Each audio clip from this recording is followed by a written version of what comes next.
Right, welcome back to the interactive. I'm laughing. Have you ever seen his face?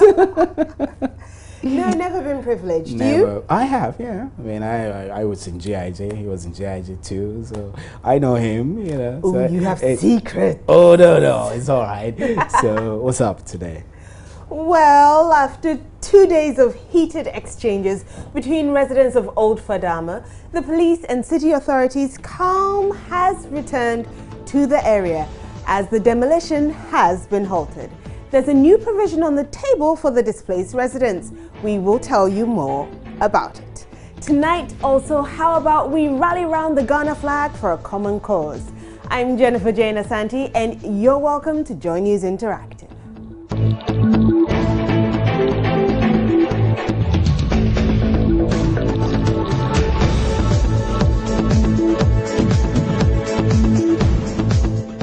So here's how you get to be a part of this show, Joy News Interactive. Look us up on all the social media platforms. Here's how you can find us on Facebook. It's facebook.com/Joy News on TV. On Twitter, it's also Joy News on TV. That's twitter.com/Joy News on TV, where we are tweeting with the handle @JNInteractiveGH. You can send us an email, which is joynewsim@multitvworld.com. That is the long way around. The shortcut, though, is to send us a WhatsApp message that will be read in real time as long as you add your name and where you're sending the message from. The number to send us a WhatsApp message on is 054 010 9009. Have city authorities caved into pressure from the angry residents of Old Fadama, which you probably know as Sodom and Gomorrah? Well, whether that's the case or not, the demolition of Accra's biggest slum has been suspended, at least for today. That is, as government tries to relocate the residents of the slum. Yesterday, the angry residents marched to the Flagstaff House, State House, and also hit the high streets to protest the demolition of the area that they have called home for more than 20 years. 20 people were eventually arrested by the Accra Regional Police in the heat of the protest. So with some 2,000 structures destroyed and roughly about 72,000 persons displaced, the residents told my colleague Derek Ecclesam that they have been sleeping in the open since the demolition started. For me, I'm a Muslim, so because of that, I'm sleeping in the mosque. We don't have anywhere that we can sleep. Just that we are sleeping at the mosque. That is where they have left those ones for us so that we can stay there. And some of the people are even sleeping anywhere. There's no place for us to sleep. Even when it rains, this rain will fall on us. We don't have, really, we are feeling very, very bad here. Do you feel dejected? Yes, we feel that maybe some of us, we are suffering here. Especially this morning, a lot of people are suffering. There's no place for them, even water, there's no anything for us to. So we were in the room when they just said, people were just running after. So we also rushed out and it happened like that. So we couldn't even remove our things because of that. Even I'm a student. I'm student at Tamale Government Secretariat School. So we have long back. So I came to just get something and then go back and then. So it happened that even some of my things are even there. So I don't know what to do. So for now, I'm living with a friend of mine. She's even safe. So I'm now with her. Like as I'm telling you right now, I don't know where to go. I don't know where to enter. Understand? But you've been here for over a year. Yeah. So what actually brought you to this place? Because of I come for business. Yeah, and the place that we are doing business is this scrap place. Understand? Scrap dealer. Yeah. Okay. As I'm telling you, even to me to eat self is very hard. Understand? Because this is the place that we used to get something to eat. Even there are small kids here. Understand? Some of them is this place. They used to give them food. Understand? These chickens that you see now, they go, they scatter everything. Well, there was a crunch meeting today with the Accra Metropolitan Assembly and the local government ministry, which was also attended by some executives of the ruling NDC. The NDC executives reportedly walked out of the meeting, accusing the Accra mayor of not approaching the eviction with a human face. And they were also worried that the exercise would affect the fortunes of the NDC in the 2016 elections. But Deputy Local Government Minister Neelante Vanderpoy has assured government is working on transport arrangements for the residents who want to go back to their hometowns in the northern part of the country. We've had a meeting, a follow-up meeting. I, the Deputy Regional Minister, the Mayor, NADMO and others, we've had a follow-up meeting to the meeting yesterday. We agreed on some things. One of the basic issues we agreed is that those who have willingly decided to go back, we're going to make transportation available to them. We're going to make some little support available to them so that they will go back. We've organized already. We're getting some buses that are available. We are asking the executive to get in there and get those people ready, and then they will get back. Two, for those who do not want to go back, but they be affected by the women and children, we are working out an arrangement together, the mayor, the regional coordinating council, NADMO, and we are working an arrangement for them for now.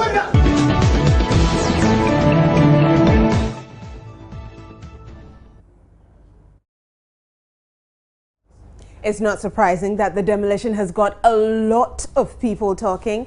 So here's what some of you had to say when we hit the streets of Accra earlier today. This is not the first time they've told them to move from that side. So for me, I think they're doing the right thing. Because they will not wait and another disaster will happen again, then people will lose their lives, they'll lose their lives and all of stuff. So I think they're doing the right thing. They have to give them some notice before coming and maybe find some place for them before taking them. Because at the end of the day, they are Ghanaians like all of us, and we just have to give more human face to what we are doing, because it's like more than about 15,000 have been this place now. And look at the rain is still coming, and we don't know what we can do now. So I think they have to give it more human face and see how best, that's all. They get a good sense by building their structures and everything neatly, so that when the rain falls, it goes into the gutter. So I must not say the blame should go to the AMA completely or them. They should be handled that way, Bahamas. They should have given them a place first before they move them, like they move them from there. And secondly, I think the government didn't treat them well because they lied to them first. That is what I heard, that they give them some dimension that they should, like from here to here, that is what they are going to demolish, but actually they ended up demolishing everything from there. Because the water is passing there, it's killing people. People are dying. You see, just because of how they block the road and the water is not passing. So they have to move them there. You see, and they do the big gutter over there for the people, for the gutter water to flow. You see that? See, yeah, so I believe it's good. When we go to the plant station, people put boiler in the gutter. They put boiler, polythene bag, cassava skin, they put all in the gutter. And the gutter is choking. They are blaming government. They say government. I mean, what? You can't blame government.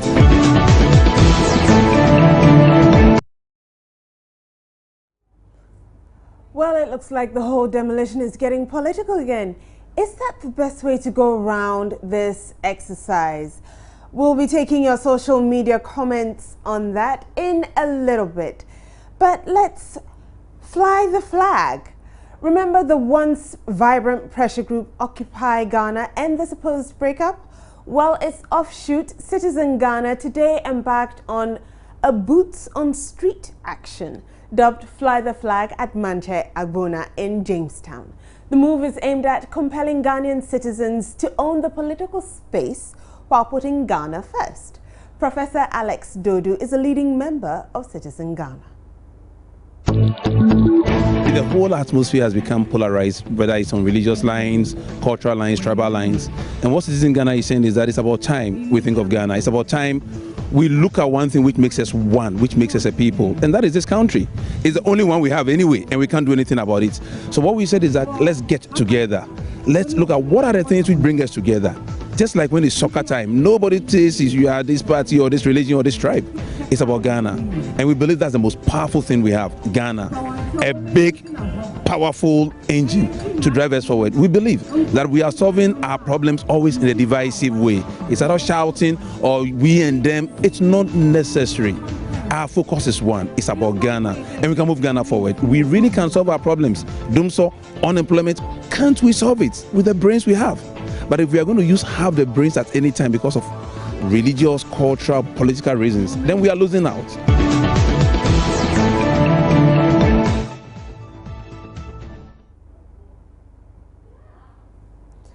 All right.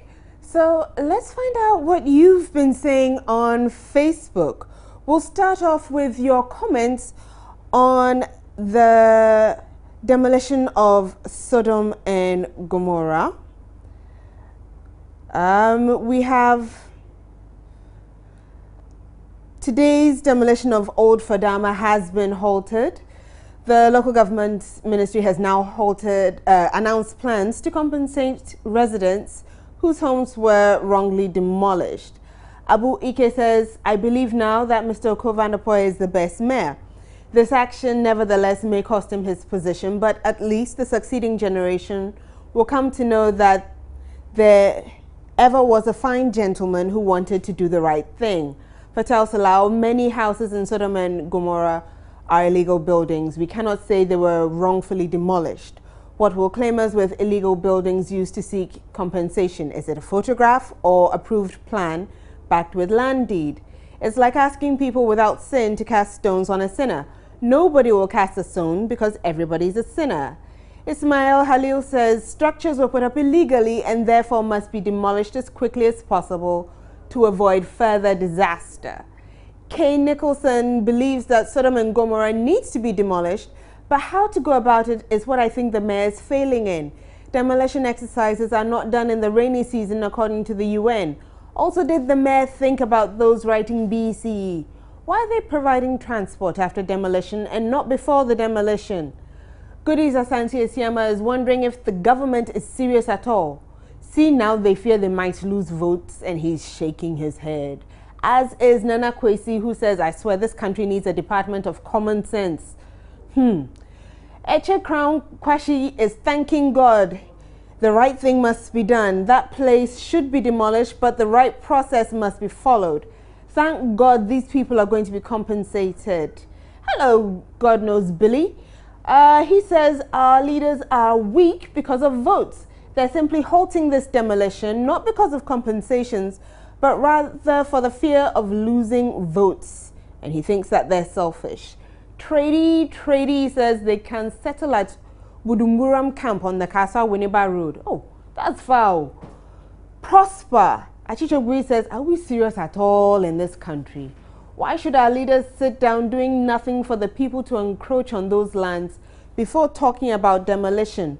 We are just tired of the incompetency and the negligence of those who are supposed to be proactive. Hey, you are serious, pal. If they don't want to work professional, they must be fired. Okay. He obviously has had enough of the reactive nature of the leaders. Samiyale says the NDC means National Demolition Congress. Okay. Zion Princess Sarah says, hey Ghana, they want votes. What a shame. Let me take just two more and move on to WhatsApp. So let me scroll down to actually the next one on the other topic, which is also on the demolition. What we actually said there was some members of the NDC are lashing out at the mayor, Alfred Vanderpoy, for the demolition. And Georgia Samini said they should allow the mayor to do his work. Must it always be about winning election? Xavier says, do the right thing and lose power. That's better. At least your good won't be forgotten. Follow power and the nation will never be developed. And the last one here is from Godwin, who says, reverse psychology. These politicians are good at the mind game. I'm going to switch over to WhatsApp. Whew. This is a marathon here. For WhatsApp, I have quite a number. I'm starting with Gabriel in Cape Coast, who says the demolition is actually sad. Ghana, why? The AMA should do something about this. Is from Gabriel in Cape Coast, as I said. All right, I have more coming in. Question says, so when will our politicians have the political will to do something without thinking about the dividends that will be accrued to them? It's about time Ghanaians realize NDC has nothing to offer them. Ghanaians must reason up. God is watching. And it's from Obed in Kintampo. All right. Castro from Poku Chrome says they need to relocate them before. Where are their belongings? Okay. I think Castro doesn't think it was well planned. Poor people are suffering again. Lack of investment by both the MPP and the NDC, which has caused all the problems we are now seeing in Ghana. Rise up, Ghanaians, and take back your country before it's too late. And this is coming all the way from London, Craig. I have to take just two more, and we'll move on to take a look at your comments on the Fly the Flag. This is an honest and candid opinion. It's a little long, so please bear with me. It says the demolition is not a bad action if only the intent will be seen by the victims as a good action. This must not be placed in the political spectrum, though Ghana cannot be forged forward by aligning with any political color. It's from Kwame Indom. All right. Now let me take a few comments on Fly the Flag. Fly the Flag, I have Ilyasu Haruna from Tamale, who says they should soldier on, the sky is the limit. They should continue to fight for Mother Ghana. Posterity will judge us all. The name change is nothing. What matters is the substance of their operations. Mohammed Achro Damango says they're just noisemakers and frustrated people who don't know what to do. Ghana is better. Charles Opoku Boatin says we're entering an election year and many of such groups will spring up to demonstrate some sense of nationalism, but indirectly championing and nurturing, I think he means nurturing, their hidden political interests. We're not surprised at all. All right, now when we come back from our break, we'll be talking about Public Service Day. Wondering what it's all about? Stay put.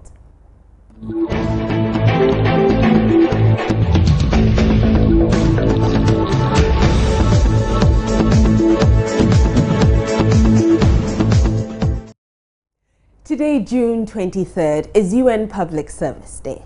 The day intends to celebrate the value and virtue of public service to the community, recognize the work of public servants, and encourage young people to pursue careers in the public sector. Now, while some prefer to work in the public sector due to job security, others detest the mere mention of it due to the supposed poor work ethic. So we're asking, which sector do you prefer to work in? The public or the private sector? I think I'll prefer the private service sector because working conditions are better. You know, and more about the public sector, trust me, go to the ministries, but now they're not at work. You know, if you want to grow, I think the private sector isn't going to help you that much, because with the private sector, you know your box is on your neck. You have to come to work at this time, you have to do this, you have to do that. But with the public sector, it's not that way. You know, everybody does what they want. When I was in school, I thought of, you know, working in the government sector, but after completing school, I never thought of that, because, you know, private institution work is different from the government sectors, whereby, you know, salary comparison. That's why I prefer the private sector more than the government side. You know that your job is secure, like when it comes to job security. And definitely because it's government, it doesn't matter how long, they delay your salary, it will definitely come. But unlike the private, they can decide to close up business at any time. When they wind up, everything is gone. Sometimes your social security is not secure because you are not even sure whether they are paying. You need to go and check. But how many of us will have time to frequently go back to check if they are paying? So I think the public is better.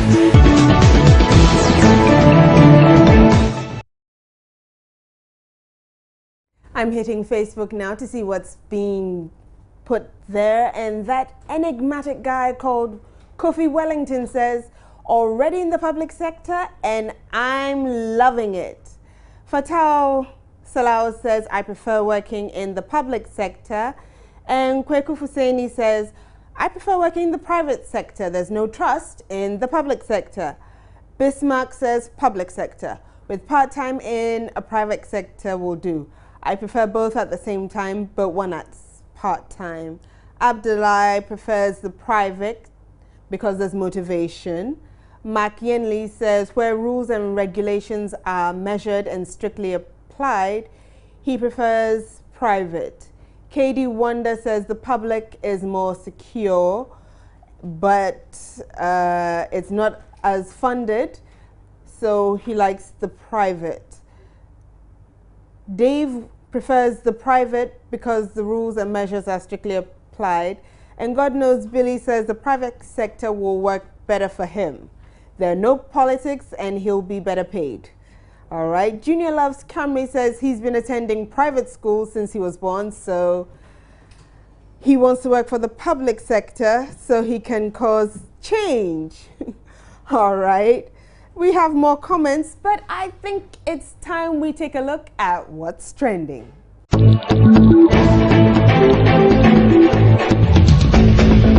Quite a number of trending issues today.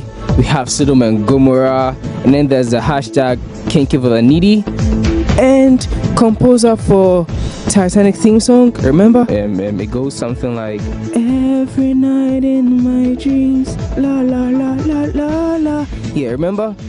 Yeah, unfortunately, the composer is reported to have died in a plane crash. Let's go find out some of the tweets then. First one I'm going to take is going to be about Sodom and Gomorrah. Why cancel your BEC papers? AMA2 come demolish your house for Sodom and Gomorrah. What you go do? And that's a tweet from Efo Jose, who tweets at Malcolm X. Next one is from Zita Sesh, and she says, when development is not decentralized and the capital city is a crucible of everything, then Sodom and Gomorrah is inevitable. Ghana fails. Well, indeed. Let's take another one from Louis, who tweets at Senna, aka Tolo. Yo, how won't they be unhappy when their area is called Sodom and Gomorrah? That name. Moving on, let's talk about hashtag Kinky for the Needy. This is from Delali, who tweets at iDelali. 8th August, Children's Park, 10 a.m. Help a deaf child in the Biogo School for the Deaf in the North. Hashtag Kinky for the Needy. Next one is from Sylvan Quay, and he's reminiscing about a kinky he ate yesterday. He says, I ate kinky yesterday and got goosebumps. The needy must also appreciate this priceless feeling. Indeed, indeed.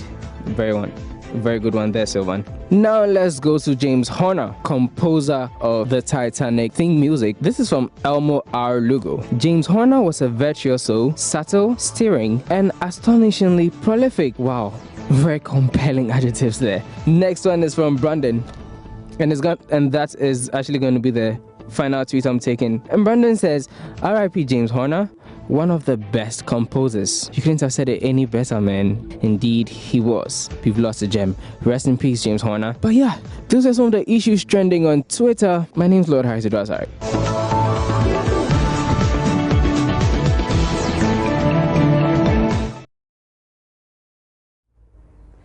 Hi, Stephen. Welcome back. Hello. Thank you. All right, so let's take a look at our picture of the day. Oh, look, it's the president. Oh, that one. That one has been trending. Yes, it has. Yesterday, he gave out shoes to school children. This looks like, no, not Achimota sandals. No. Not Why did you wear them? Not Achimota. No, I didn't. No, yeah, I remember I wore Achimota sandals. I didn't go to but they were good. They were good sandals, very comfortable. Solid. Yeah, but my key question is: are these sandals made in Ghana? I do not know the answer to that. Or made in China? And I don't even know if they're all the same size. Are they really 10,000? I didn't count them, Stephen. Yeah, and were they made by local cobblers? Please, my name is Jennifer Jane Asante, and I just did J&I. Yeah, my name is Stephen Anti.